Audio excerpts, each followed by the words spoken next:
મોરબી મહાનગરપાલિકા તો બની ગયું, પણ મોરબીના ખાડા હજુ પૂરાયા નથી।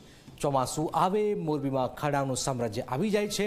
કરોડોનો ટેક્સ ભરીને પણ મોરબીના લોકોને મળી રહી છે માત્ર મુશ્કેલી। ત્યારે કોંગ્રેસે આ ખાડાઓનો કંઈક અલગ જ રીતે વિરોધ કર્યો। કેવી રીતે અનોખી રીતે વિરોધ થયો છે, શું થયું છે, આવું જોઈએ, જાણીએ, સમજીએ।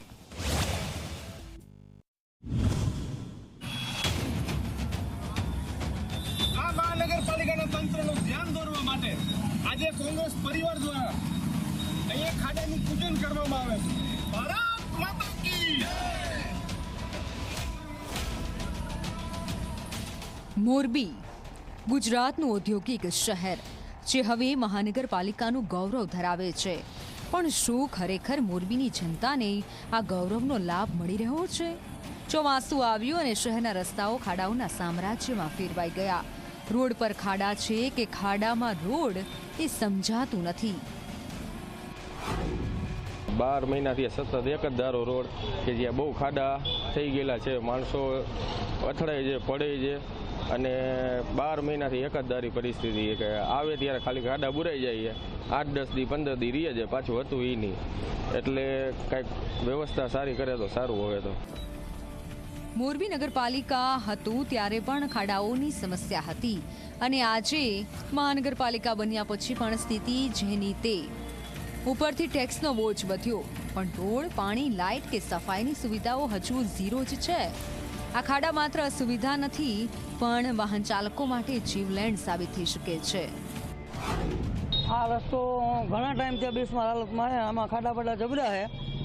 કાલે અહીંયા એક ઓટો રિક્ષા પડતા રહી ગઈ અને લગભગ આવે ત્યારે માટી નાખીને બુરીને વ્યા જાય। આ ખાડામાં એક વખત તો નગરપાલિકાને આવેદન હોતા પી ભાઈ, પણ એને લગભગ 12 મહિના થઈ ગયા, પછી હજી એનો કઈ રિસ્પોન્સ કોઈ મળ્યો નથી। આ બધા વચ્ચે કોંગ્રેસે અનોખો વિરોધ નોંધાવ્યો। ખાડાઓનું પૂજન કરી શ્રીફળ વધેરી મહાનગરપાલિકાની નિષ્ફળતા પર પ્રહાર કર્યો। આ વિરોધ શહેરમાં ચર્ચાનું કેન્દ્ર બન્યો છે।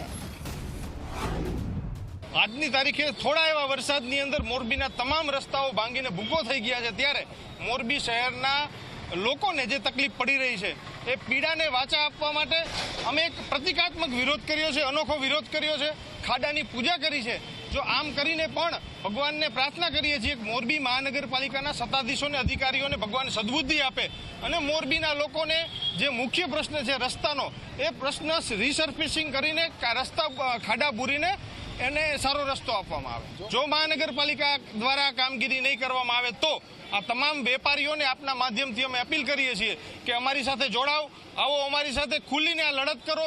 જો વેપારીઓ અને જનતા સામાન્ય રીતના અમારી સાથે જોડાશે તો અમે લોકોને સાથે રાખીને મહા આંદોલન કરીશું। પણ સવાલ એ છે કે મોરબી મહાનગરપાલિકાના અધિકારીઓને શહેરીજનોની આ મુશ્કેલી દેખાતી નથી।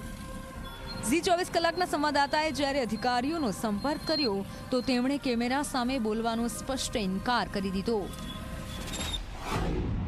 મોરબીમાં રોડ રસ્તાની સ્થિતિ અતિ દયનીય છે, તેમ છતાં પણ મનપાનું તંત્ર તે રોડના ખાડા બુરવા માટેની પણ તસ્તી લેતું નથી। ત્યારે મનપાને જગાડવા માટે થઈને આજે કોંગ્રેસ દ્વારા આશ્ચર્યજનક વિરોધનો કાર્યક્રમ કરવામાં આવ્યો હતો, જેમાં મોરબી મહાનગરપાલિકાના ડેપ્યુટી કમિશનર સંજય સોની સાથે વાત કરતા તેમણે હાલમાં આ બાબતે જવાબ આપવાની ના પાડીને કામગીરી ચાલુ છે તેવું જણાવ્યું હતું। જો કે હાલમાં ડેપ્યુટી કમિશનર દ્વારા જવાબ ન આપવામાં આવતા અનેક સવાલો ઉઠી રહ્યા છે।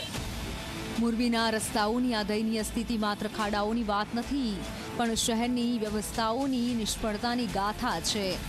શું મોરબીની જનતાને ખરેખર સારી સુવિધાઓ મળશે કે પછી ખાડાઓનું આ સામ્રાજ્ય યથાવત રહેશે? હિમાંશુ ભટ્ટ, ઝી મીડિયા, મોરબી।